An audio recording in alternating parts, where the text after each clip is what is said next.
Assalamu alaikum. My name's Rhys. I'm from Cardiff and I have been Muslim for about a year and a half now. Growing up in Cardiff, it was, got into doing certain things, and mum and dad were, I think they did their best in giving us a good upbringing, and they've done an amazing job.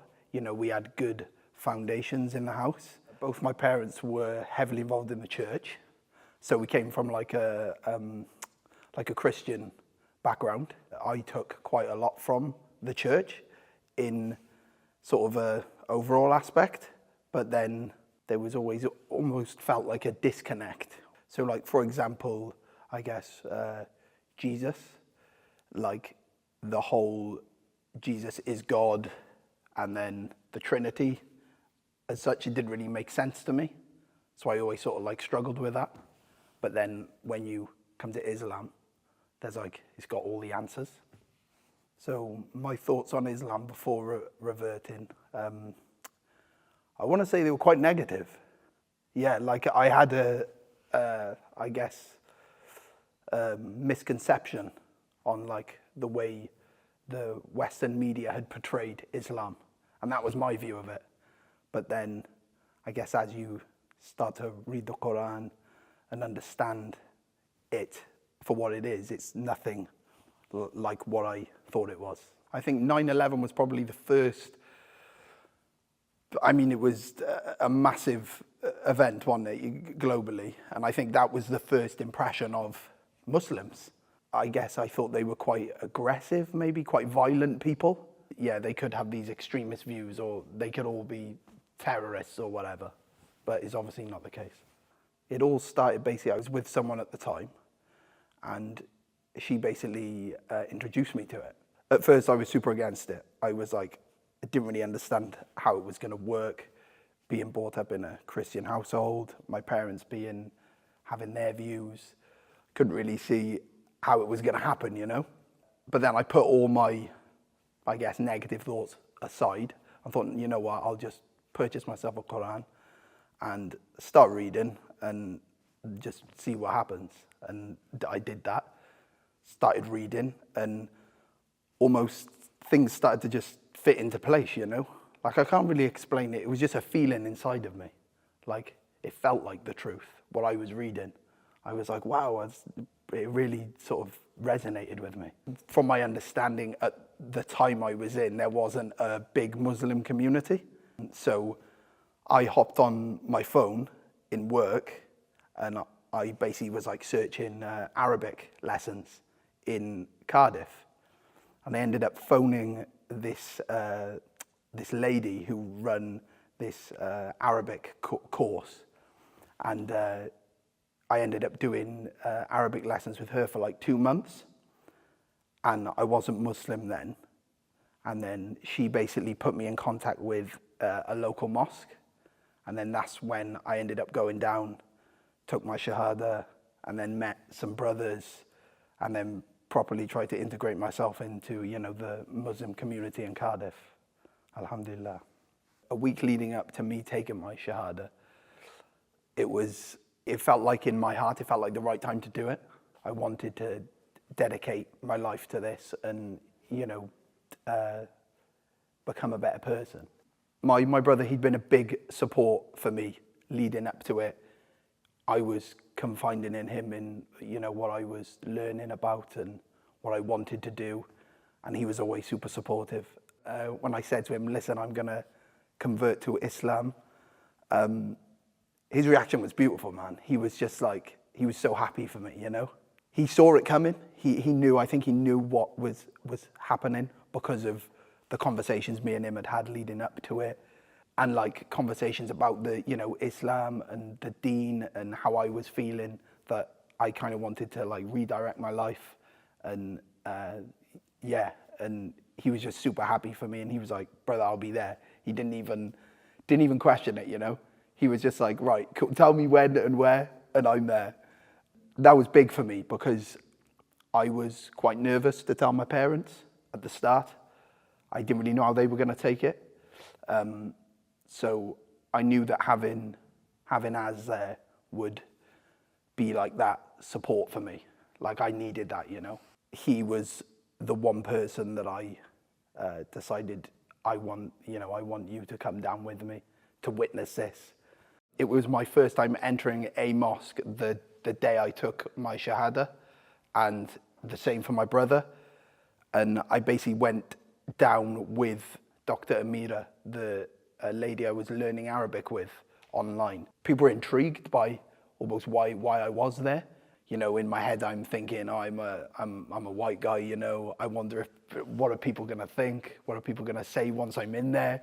And then once they found out that I was coming to take my shahada, like everybody was like, random people were coming up to me and saying, "Salam alaikum, brother," and all this, and you know, you're like, you know, didn't really know what to say back.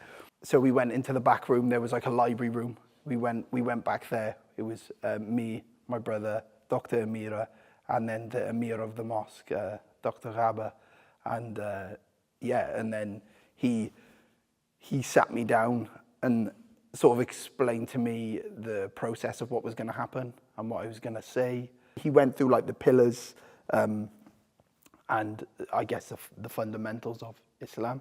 It was very real at that point. The heart rate was definitely up, you know. But it was a good feeling though. It felt like it was a step in the right direction for me. Although it was nerve-wracking and you have doubts and all this, but I knew it was the right decision for me. So I raised my finger, said, "Ashhadu an la ilaha illallah, ashhadu anna Muhammadan abduhu wa rasuluh." And I remember after that point, I remember looking to the side and seeing my brother, the grin on his face. As soon as I said that, it was amazing, subhanAllah. Yeah, I've literally just reverted, and then as the shahada ended, the adhan went off. So it was like time to do my first prayer, you know. Dr. iERA, she brought her son, her eldest son, Omar. The work of supporting new Muslims continues year-round, and you can be part of it. Over the past 5 years, iERA has been blessed at being able to introduce Islam to more than 400,000 people. These individuals need our constant support as they navigate their new faith. Your contribution of £50 to support one new Muslim gives them essential guidance and support. Click the link below, share the video, and let's go back to that interview, shall we? So we sort of walked out the library, and then it was like everyone's lining up. He was basically just said to me, "Just follow me." He was like, "Just follow me, just do what I do. Don't worry too much about what's being said, just follow what I'm doing." And then in the meantime, while that's happening, I'm thinking, "Oh, where's Aaron? Like, what's Aaron doing? We've just got to this mosque. I'm about to pray. He doesn't know what's going on." And and I, just as we're about to start, I like sort of looked behind me, and he was just sat on a chair in sort of the corner, just taking it all in, still smiling as well, no concern on his face. He looked happy, you know. And I think for me as well, that him being comfortable in that environment, I think deep down I could sort of see potentially what could happen in the future, you know. Yeah, so we finished prayer. Then it was like the whole, wasn't like an announcement, but I think the word spreads. It's like there's been a shahada in the mosque, so you've got now everyone's coming up to you, but it's like everyone's buzzing, you know what I mean? You're like literally saying hello to everybody, and they're like, "Welcome, you know, if you need anything, I'm here." And you've got all different people saying that to you, and subhanAllah, like, it made me feel so welcome, you know? I think after that point, all those feelings that I had before I entered, they'd gone. It was amazing, like all these different people coming up to you, saying, "Alhamdulillah, welcome to Islam. If there's anything you need, like, here's my phone number." Yeah, they immediately joined me to like a support group. It was like a group with like 100 reverts in. And within within a week, I was contacted by the leader of the group, and he was just like checking in to see how I was doing and if everything was okay and like how I was getting on. And like he invited me to come meet him like a one-on-one, which was really nice, but also quite daunting at the same time, because you've just taken your shahada.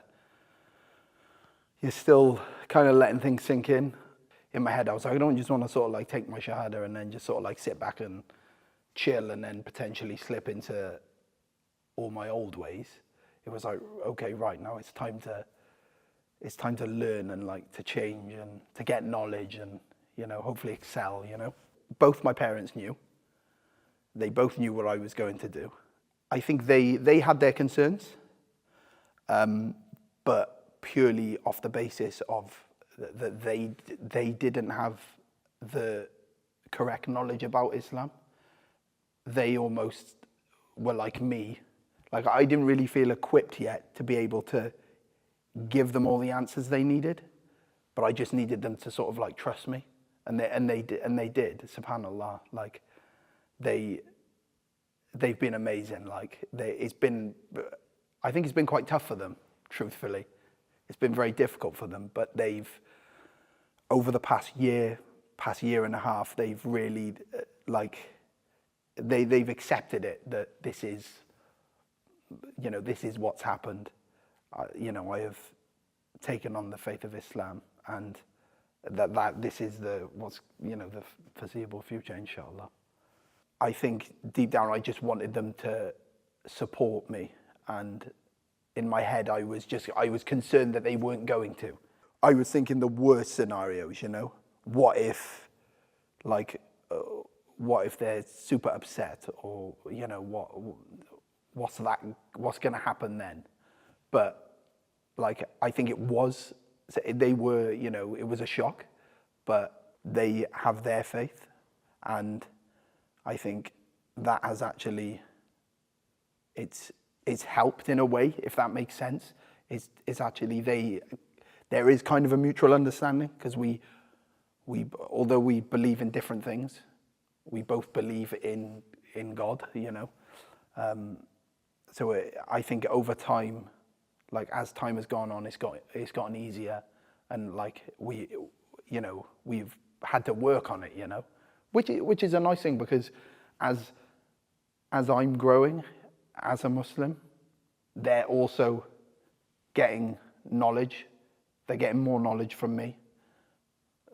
You know, explaining to them what I'm learning about, and just trying to portray it in the best way, you know, because obviously there's a lot of stuff to know. Me and my mother have been sat down, or whatever, we've been talking about, you know, she's been talking about her faith, I've been talking about my faith, and she's actually acknowledged the fact of, you know, how better I'm doing and how much I've improved in, you know, a lot of aspects of my life, you know, which is really nice to hear. You know, you immerse yourself into it, and there's so much going on. It's so easy to like forget how far you've come. You know, just having a simple conversation like with Mum about that, and her saying, you know, that she was proud of me and all that. It was a really nice sort of moment, you know. It took a lot of energy, and there was a lot of emotions behind it. But then it's like it's over, and then you're like, okay, the next step, like I need to know how to pray now. And obviously, like, you know, you're praying in a different language, and you start thinking about all this, and you're like, oh wow, like I'm committed to this now, you know. This is it. Obviously after now I've taken my shahada, and there's an area in Cardiff where it's sort of like heavily Muslim populated area. You know, there's like all different types of restaurants and halal butchers. Obviously now I've got to switch the whole food situation up. So I started going down to this butcher's called Four Seasons. And the butchers in there, subhanallah, there was something about the way they spoke to me and the way they were with me. It just made me feel so comfortable. And they were just absolutely buzzing when they heard that I'd taken my shahada. Like the guy who was serving me the meat, he actually came round the counter and gave me a big hug. Do you know what I mean? And I'm there in this butcher's like, what's going on? SubhanAllah. Didn't really know them. Do you know what I mean? Like, I didn't even know this guy's name. All these people, like, being so nice, and they were so pure and sincere. And like, I remember like walking out of there and thinking, like, this is amazing. Like, all these people that I've met in such a small space of time, and they're all just like amazing people. Like, my friendship group, that was another thing, another group of people I was quite nervous to. I wondered what they would think. Vividly remember my best friend, and it was in my head. It was like this big thing. I was like, "What am I gonna say? Like, what's he gonna think?" And before he'd even said it, he turned around and he went, "You're looking into Islam, aren't you?" Or yeah, he already knew. Like, he knew, and it kind of caught me off guard a bit. And I was like, "Yeah." I was like, "I am, yeah." I was fasting, and we were in the gym, and he had water, and I didn't. And he was like, "Bro, where's your water, man?" And I was like, "Oh, no, I'm good. I don't need water." And he's sort of looking at me like, "What? Like, who's like?" It was like boiling hot. You know, we're sweating, like, and he's like, "Why isn't this guy drinking water?" He was like, "You're fasting, aren't you, bro?" And I was like, "Yeah." And I was like, "Yeah, I am." And then that kind of like broke the ice, you know. And his reaction was amazing, because I guess, yeah, he saw it coming. He was like, yeah, my friends and I know my family, you know, they've had misconceptions like I did prior about Islam. But then once you've found the right people to talk to who actually give you the correct knowledge, you know, and back it up with hadiths or, you know, ayahs from the Qur'an, it starts to make sense, and you see it for what it actually is. It's not this, like, you know, this crazy religion that, you know, is just full of nutters. It's not like that at all. Like, without doubt, I wouldn't be sat here right now, you know. And it's very important to seek knowledge, to be able to like pass it on and give that knowledge to people who I know and people who are close around me who might not be Muslim. My brother, obviously, he knew, he was with me through the whole process. And then it was my first Ramadan as a Muslim. And he said to me, "Oh, I want to fast with you." And I was like, SubhanAllah. I was like, "Yeah." I was like, "Obviously, bro. Like, you know, we can do it together, you know, have a little thing going on." And he did it, SubhanAllah, completed it. And there was a running group that we were part of. We used to go running every like Sunday morning with the brothers. Aaron would come down and run. So he was getting, SubhanAllah, amazing dawah from some really good brothers. Shortly after Ramadan, yeah, he turned to me, I think it was like a week later, he turned to me and he was like, "Brother, I'm ready." And I was like, "What?" I was like, "That's insane, SubhanAllah." I didn't think it was going to happen that soon. I thought it was going to be a bit longer, but he knew. The way he said it to me, you know, I was like, yeah, he's ready. He knows. My message to non-Muslims who are thinking about becoming Muslim is just do it. Just make the step. Once you take the step, Allah is watching you. He's got you through everything, and He'll have your best interest at heart. And yeah, SubhanAllah, you know, you don't need to know everything. I think a lot of it is, you'll know in your heart if it's right, and then once you feel it in there, you make the step, and then the rest just follows. It'll come piece by piece. It's like a little puzzle, you know, and you start building it, and then before you know it, you've got strong faith, strong iman, and you're well on your way, you know. Alhamdulillah.